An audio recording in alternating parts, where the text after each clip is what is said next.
Okay, dear students, we are starting today's topic, that is break even analysis.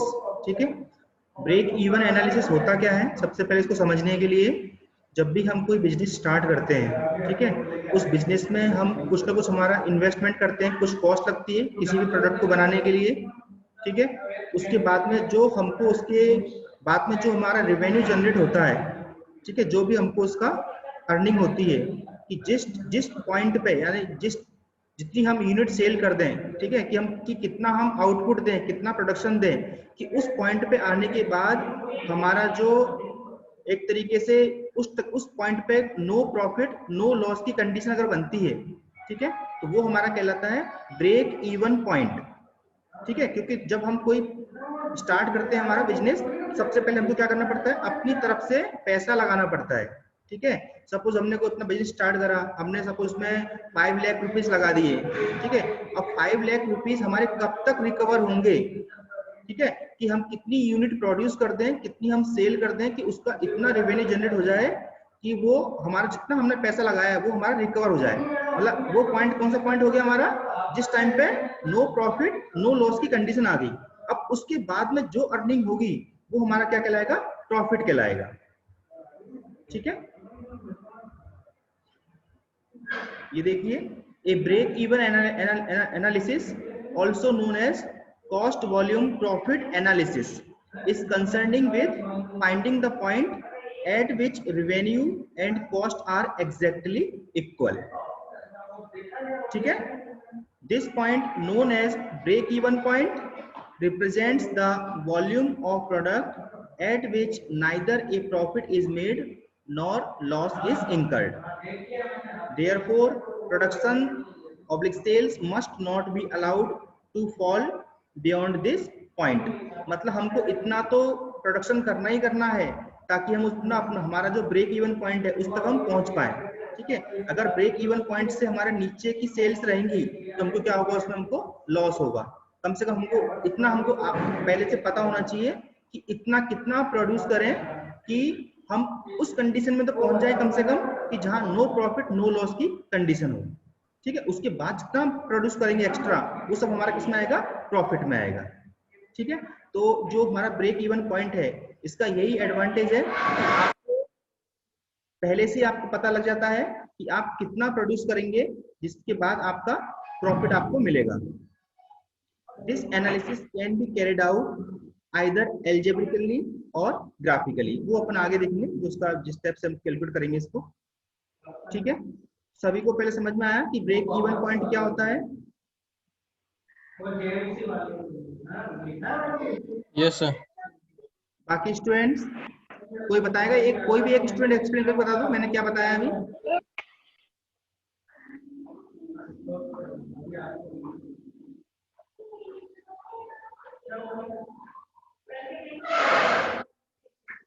Any student?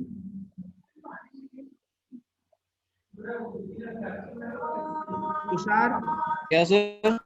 हाँ तुषार, तुम बताओ क्या समझे ब्रेक इवन एनालिसिस से?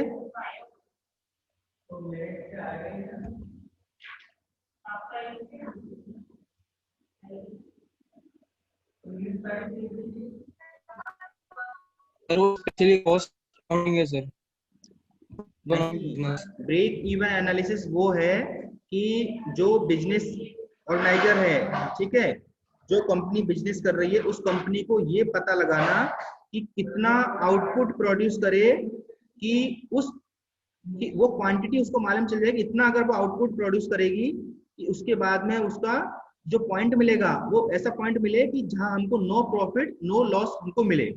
ठीक है, मतलब उस पॉइंट तक जो आपने जितना आपने प्रोडक्शन करा वो आपने जो आपने पहले से जो आपने पैसा लगा रखा है वो आपका रिकवर हुआ है अभी। ठीक है, उसके बाद जब आपकी और प्रोडक्शन करोगे उसके बाद आपकी क्या होगी? अर्निंग स्टार्ट होगी। ठीक है, तो ये पॉइंट हमको पता होना चाहिए कि सपोज हम कोई बिजनेस स्टार्ट कर रहे हैं, ठीक है, तो हमको पता होना चाहिए कि इसका ब्रेक इवन पॉइंट कब आएगा, कितने साल में आएगा। ठीक है, अगर आपको लगता है कि इसका जो ब्रेक इवन पॉइंट है 4 साल बाद आएगा, 5 साल बाद आएगा, तो फिर आपको देखना पड़ेगा कि आपका गोल क्या है। आपको अगर प्रॉफिट जल्दी चाहिए तो आपको उसके अकॉर्डिंग आपको अपनी स्ट्रेटजी आपको चेंज करनी पड़ेगी। ठीक है, अब Yes, कुछ all right. assumptions लेके चलते हैं जो भी हम ब्रेक इवन पॉइंट निकालेंगे, ठीक है। पहला क्या अज्यूम क्या करेंगे, it assume that costs can be classified into fixed and variable cost ignoring semi variable cost, ठीक है। जब भी हम इसके जो ब्रेक इवन पॉइंट निकालेंगे इसमें मेनली टू टाइप्स की कॉस्ट इसमें कंसिडर करते हैं हम। एक होगा आपका फिक्स्ड कॉस्ट, दूसरा कौन सा होगा, वेरिएबल कॉस्ट, ठीक है। जैसा कि मैंने लास्ट टाइम पे भी आपको बताया था, फिक्स्ड कॉस्ट में कौन सी कॉस्ट आ जाएगी, जो कि चेंज नहीं होती है, ठीक है। जैसे कि हमारा आपका रेंट हो गया, ठीक है, आपकी जो अपने एम्प्लॉय की वेजेस हो गई, वो क्या रहती है, फिक्स्ड रहती है, ये फिक्स्ड कॉस्ट आएगी। वेरिएबल कॉस्ट कौन सी होगी, जो अकॉर्डिंग टू वॉल्यूम चेंज होती रहती है ना। जैसे कि हमारा रॉ मटेरियल हो गया हमारा, ठीक है, जो मटेरियल कॉस्ट वगैरह जो रहती है वो किसमें आएगी, हमारा वेरिएबल कॉस्ट में आएगा, ठीक है। दूसरा हम क्या एज्यूम लेके चलेंगे कि जो सेल्स प्राइस है इज एज्यूम्ड एज कांस्टेंट, ठीक है। मतलब एक बार आपने जो सेल्स प्राइस आपने कैलकुलेट कर लिया तो वो उसको मान के चलेंगे कि ये हमारी कांस्टेंट है, जब जितनी टाइम के लिए हम क्या निकाल रहे हैं, उसका ब्रेक इवन पॉइंट निकाल रहे हैं, ठीक है। फिर हम एज्यूम करेंगे it is assume no improvement in efficiency, ठीक है, बीच में किसी भी टाइप की एफिशिएंसी में कोई इंप्रूवमेंट नहीं है, ये एज्यूम करके चलेंगे कैलकुलेट करते टाइम पे। Changes in input prices are not considered, ठीक है। जिस टाइम पे हम इसको पर्टिकुलर, सपोज हम ब्रेक इवन पॉइंट निकाल रहे हैं किसी पर्टिकुलर पीरियड के लिए, उस टाइम पे जो प्राइसेस हैं वो बीच में चेंज नहीं हो सकती, एक बार हमने जो कैलकुलेट कर रहे हैं उस टाइम पे, ये एज्यूम करेंगे इसमें। It consider that production is equal to the sales, ठीक है। और ये भी एज्यूम करेंगे कि जो हम प्रोडक्शन कर रहे हैं वो किसके इक्वल है, हमारी सेल्स के अकॉर्डिंग। ये कुछ स्मॉल अजम्पशंस हैं जिनको हमें लेके चलना है during the break even point considerations. क्या एडवांटेज है, क्यों हम ब्रेक इवन एनालिसिस करते हैं, ठीक है, क्या फायदा मिलता है इससे, कि एक तो ये हेल्प करेगा आपको डिसाइड करने के लिए कि आपका जो आउटपुट है उस आउटपुट पे कितना आपको प्रॉफिट मिलने वाला है, ठीक है, कि आप कितनी क्वांटिटी आप प्रोड्यूस करोगे उसके बाद आपका प्रॉफिट स्टार्ट होगा, ठीक है। कि हो सकता है कि आप 500 यूनिट आप प्रोड्यूस कर दो, उसके बाद आपका प्रॉफिट आपका स्टार्ट हो जाए, ठीक है। हो सकता है 600 हो सकता है 5000 हो, तो वो डिपेंड करता है आप किस टाइप का प्रोडक्ट को आप क्या कर रहे हो, मार्केट में सेल्स कर रहे हो, ठीक है। जितना आपने आउटपुट दिया, ठीक है, और कितना आपका रेवेन्यू जनरेट हुआ, वो इस पर डिपेंड करेगा कि आपका ब्रेक इवन पॉइंट आने के बाद में आपको कितना प्रॉफिट आपको उसमें मिलने वाला है, ठीक है। It can help in deciding the target, ठीक है। और जब आपको पता चल गया कि आपका जो ब्रेक इवन पॉइंट है आपको इतना आउटपुट मिलने के बाद मिलेगा, तो इससे क्या कर सकते हो, आप पहले से आप टारगेट डिसाइड कर सकते हो, ठीक है ना। तो अगर आपको जल्दी ब्रेक इवन पॉइंट चाहिए तो इसका मतलब क्या करोगे आप, जो आपका आउटपुट है, प्रोडक्शन जो आप कर रहे हो वो आपको ज्यादा प्रोडक्शन करना पड़ेगा, ठीक है। तो उसमें क्या कर सकते हो, आप अपना जो टारगेट है, टारगेट को क्या कर सकते हो, आप रिवाइज कर सकते हो, ठीक है। अगर टारगेट आप डेली का टारगेट अगर ज्यादा दोगे प्रोडक्शन का, तो आपका जो ब्रेक इवन पॉइंट है वो आपको जल्दी मिल जाएगा, क्योंकि आपका जो आउटपुट है वो आपका बढ़ जाएगा, ठीक है। दूसरा, it helps in deciding the target, है ना, सेम पॉइंट है। It helps in deciding as to which product should be manufactured and which should not, ठीक है। इसमें हम ब्रेक इवन पॉइंट से ये भी हम डिसाइड कर सकते हैं कि कोई भी जो प्रोडक्ट हम मैन्युफैक्चर कर रहे हैं उसको मैन्युफैक्चर करना है या नहीं करना है। अगर आपको लगता है कि उसका जो ब्रेक इवन पॉइंट है बहुत बहुत लेट मिलने वाला है आपको, है ना, मान लो चला कि 10 साल के बाद आपको ब्रेक इवन पॉइंट मिलेगा, या 5 साल 6 साल, और आपको लगता है कि नहीं इतना टाइम हम उसमें इन्वेस्ट नहीं कर सकते, इतना लॉन्ग टाइम हमारा पैसा होल्ड नहीं कर सकते, तो ये फिर कंपनी डिसाइड कर सकती है कि कौन सा प्रोडक्ट उसको मैन्युफैक्चर करना है और कौन सा मैन्युफैक्चर नहीं करना है, ठीक है। एनी डाउट्स किसी को इतने पॉइंट्स में, किसी को कोई पॉइंट समझ में नहीं आया तो बेटा पूछ लो, बीच में पूछ सकते हो।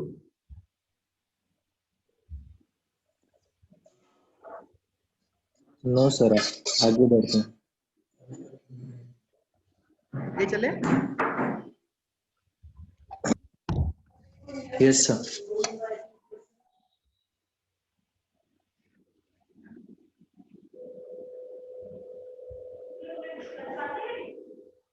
Okay. Next point is it helps in taking plant expansion decisions.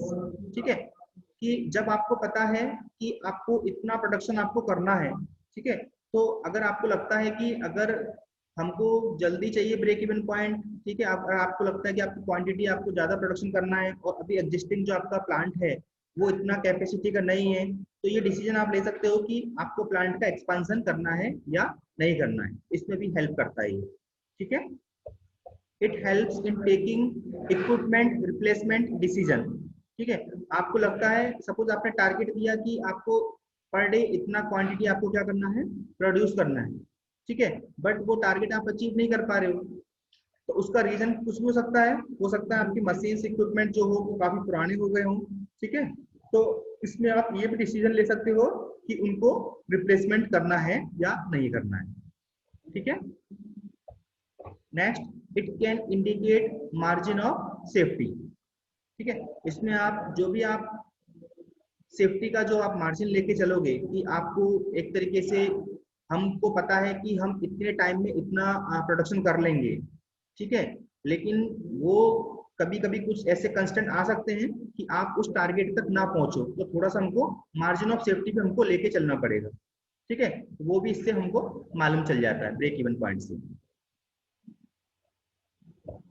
ठीक है बेटा। तो ये हमारे क्या थे, एडवांटेज हैं किसके, ब्रेक इवन पॉइंट के या ब्रेक इवन एनालिसिस करने के। नेक्स्ट करें students, next slide. Yes sir. ठीक है, चलिए अब हम निकालते हैं कि ब्रेक इवन पॉइंट कैसे कैलकुलेट करा जाता है, ठीक है। यहाँ पर हम जो ब्रेक इवन पॉइंट निकालते हैं दो कंसिडरेशन से हम कर सकते हैं, ठीक है। एक तो ये है कि break even point in terms of physical units, ठीक है, एक तो हम यूनिट के टर्म में ब्रेक इवन पॉइंट निकाल सकते हैं, दूसरा इन टर्म्स ऑफ रुपीज के टर्म में भी इसको ब्रेक इवन पॉइंट को निकाला जा सकता है, ठीक है। तो पहला में जो डिस्कस कर रहे हैं वो किस टर्म में करेंगे, यूनिट्स के टर्म में, ठीक है। It may be determine in terms of physical units और इन मनी टर्म्स, ठीक है, रुपीज के टर्म में। तो पहला मैं किसकी बात कर रहा हूँ, यूनिट्स के टर्म में आपसे बात कर रहा हूँ, ठीक है। तो break even volume is the number of units of product which must be sold to earn enough revenue just to cover all expenses, ठीक है। आपने उस प्रोडक्ट को मैन्युफैक्चर करने में जितना भी एक्सपेंसेस करा है, ठीक है, तो इतनी कितनी क्वांटिटी प्रोड्यूस करें कि जिससे आपको इतना रेवेन्यू जनरेट हो जाए जितना कि आपने उसमें एक्सपेंसेस कराए, तो वो जो पॉइंट होगा that point is known as the break even point, ठीक है। The break even point is reached when sufficient number of units have been sold so that total contribution margin of the unit sold is equal to the fixed cost, ठीक है। इससे आपको ये पता लग जाएगा कि आपने टोटल कितनी यूनिट आपने सोल्ड कर दी है, जिससे कि आपका जो ब्रेक इवन पॉइंट आपको वहां पर वो मिले, है ना, जितना भी आपका टोटल आउटपुट है और वो किसके बराबर है, आपका रिवेन्यू के बराबर, ठीक है। तो यहाँ पर जो कंट्रीब्यूशन मार्जिन जो यहाँ पर वर्ड लिखा हुआ है, ठीक है, ये देखो, ये जो कंट्रीब्यूशन मार्जिन जो लिखा हुआ है, कंट्रीब्यूशन मार्जिन कैसे निकालते हैं, ये देखो, ये वाला जो है ना, selling price minus variable cost per unit, ये क्या कहलाता है, हमारा कंट्रीब्यूशन मार्जिन कहलाता है ये, ठीक है। तो ब्रेक इवन पॉइंट अगर हमको निकालना है इन टर्म्स ऑफ यूनिट्स के टर्म में निकालना है, तो क्या है फॉर्मूला, क्या है इसका, fixed cost upon selling price minus variable cost per unit, ठीक है। फिक्स्ड कॉस्ट आपको पता रहेगी, जो न्यूमेरिकल्स आएंगे उसमें भी उसमें फिक्स्ड कॉस्ट आपको गिवन होगी, सेलिंग प्राइस भी मिलेगा आपको, वेरिएबल कॉस्ट मिलेगी आपको, सिर्फ उससे क्या निकालना है, आपको ब्रेक इवन पॉइंट निकालना है इन टर्म्स ऑफ यूनिट। किसी को कुछ पूछना है इसमें स्लाइड में या नेक्स्ट करें,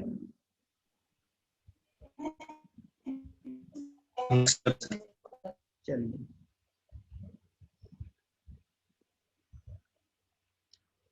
तो जो मैं आपको डिस्कस कर रहा था, है ना, इसको अगर अपन थोड़ा ग्राफिकली समझें, इसको ब्रेक इवन पॉइंट को, तो यहाँ पर आप देखोगे हॉरिजॉन्टल लाइन में जो हमारा क्या है, यूनिट ऑफ आउटपुट्स, है ना, ये हमारा जो हम टोटल यूनिट जो हम सेल कर रहे हैं या फिर जो हमारा टोटल प्रोडक्शन हो रहा है, दैट इज आउटपुट।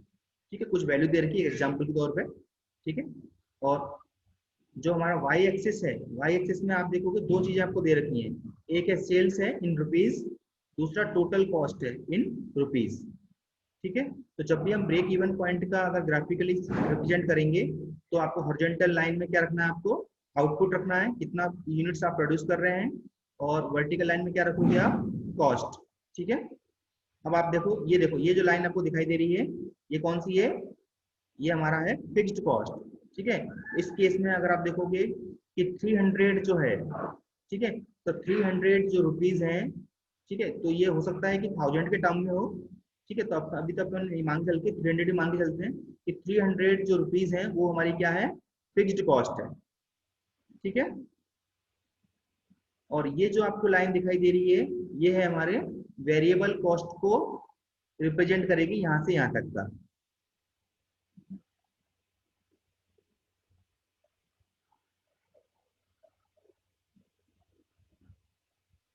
ये जो है ये हमारा क्या है, हमारा वेरिएबल कॉस्ट, क्योंकि ये क्या हो रही है, वेरी कर रही है आपकी।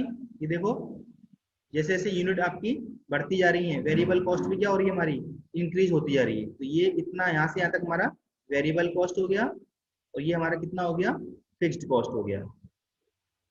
ठीक है, और ये जो आपको ये जो है, यस सर। ये जो आपकी ये जो लाइन है, ये वाली लाइन, ये जो दिख रही है आपको लाइन, ये रिप्रेजेंट कर रही है आपकी सेल्स को रिप्रेजेंट कर रही है। ठीक है, कि जैसे जैसे आप यूनिट्स को, जैसे जैसे आपकी यूनिट्स बढ़ती जा रही है ना, उसकी फिर सेल्स की कितने सेल्स आपने कर दिया। अगर हम किसी पर्टिकुलर 100 यूनिट की बात करें, 100 यूनिट में कितना आपको सेल्स हो गई, कितना रुपीज आपने रेवेन्यू जनरेट कर लिया।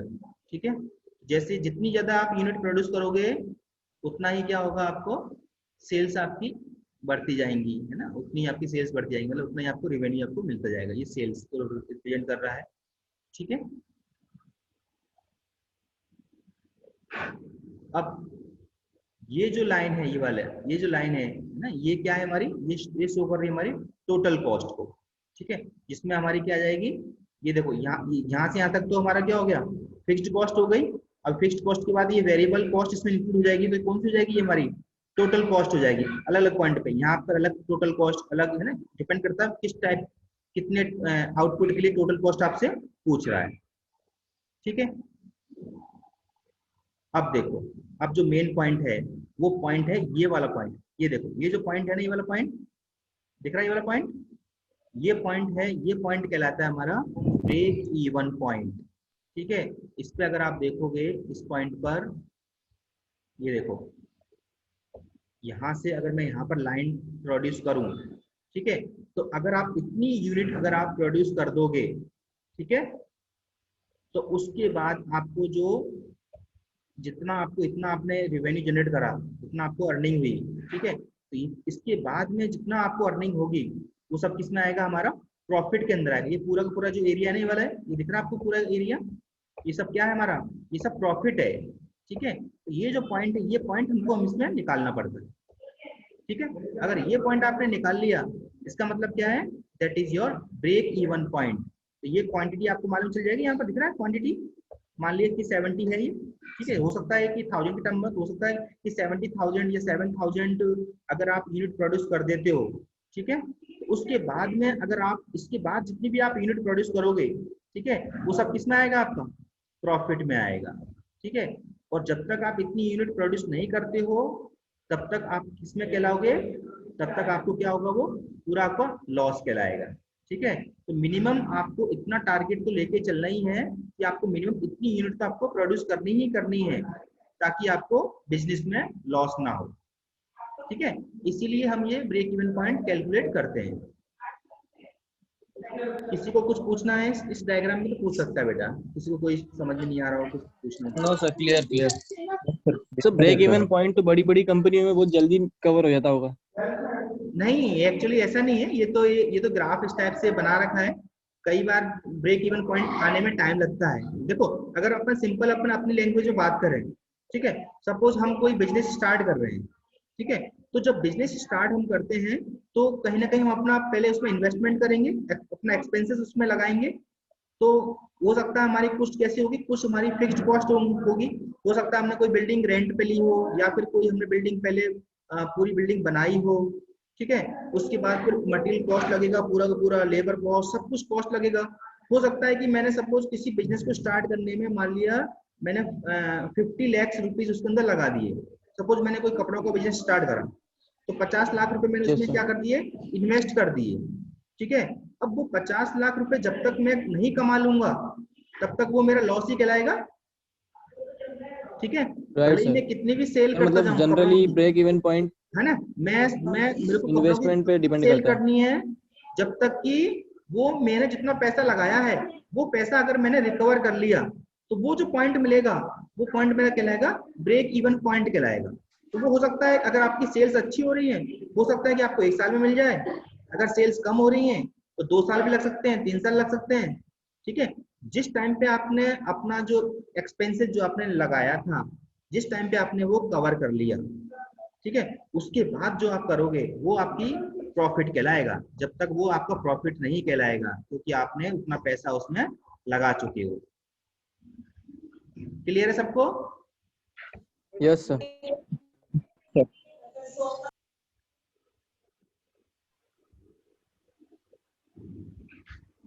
चलो नेक्स्ट करें।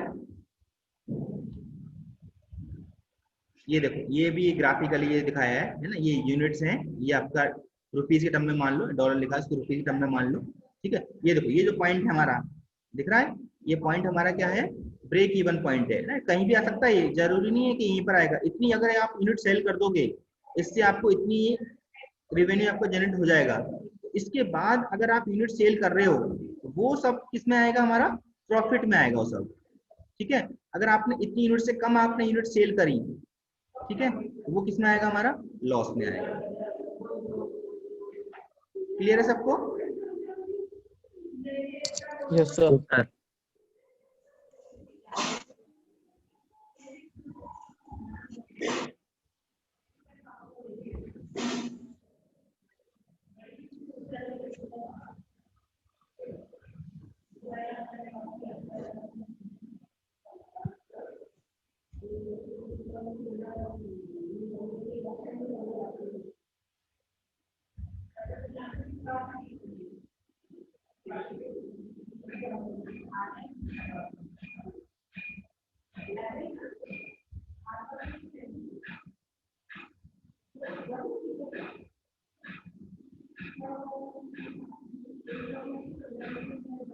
ठीक है। नेक्स्ट जो मैंने आपको बताया था कि ब्रेक इवन पॉइंट कैलकुलेट करने का दूसरा जो हमारा वो है ना, break even point in terms of sales volume, ठीक है। तो सेल्स वॉल्यूम मतलब आपने इन टर्म्स ऑफ रुपीज में हम यहाँ पर बात करेंगे, ठीक है। तो multi product firms are not in position to measure the break even point in terms of any common unit of product. कई कंपनी ऐसी रहती है कि जो यूनिट के टर्म में कैलकुलेट नहीं कर पाती, तो वो जितनी, क्योंकि वो मल्टी प्रोडक्ट बनाती हैं, तो वो क्या, वो किस टर्म में उसको निकालती हैं, वो रुपीज के टर्म में वो निकालती हैं, ठीक है। In these forms it is convenient to determine their break even points in terms of total rupees sales, कितनी रुपीज की उन्होंने सेल्स कर ली है, ठीक है, उस टर्म में वो उसको निकालते हैं, ठीक है।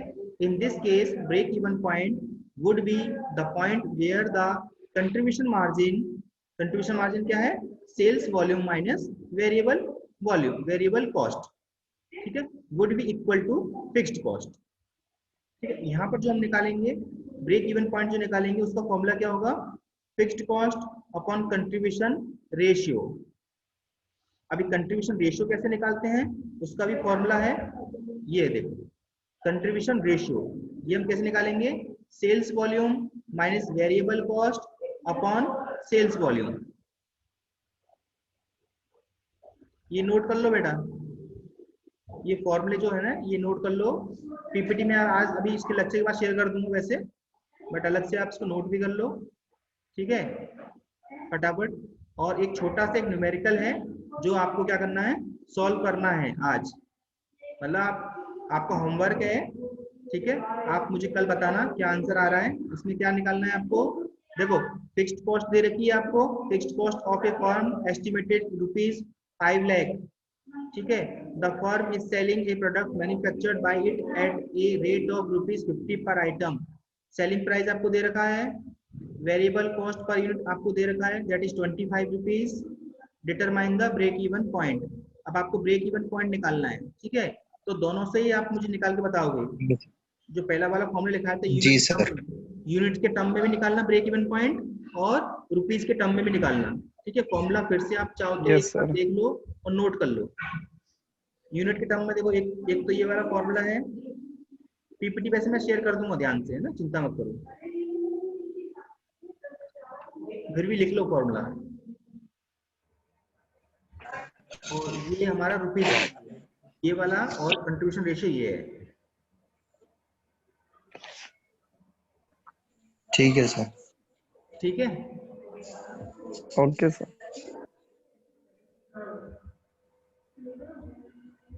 2 मिनट के लिए बस एक बार आप, कितने आगे स्टूडेंट्स,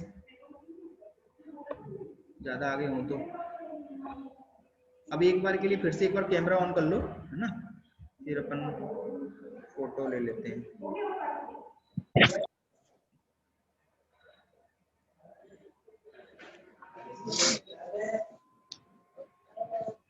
सभी लोग कैमरा ऑन कर लो बेटा।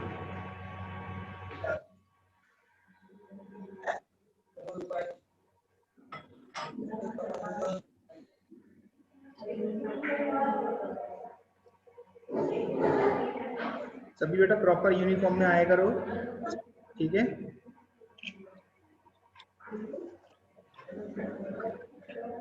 एक और सेम की एग्जाम होंगी है।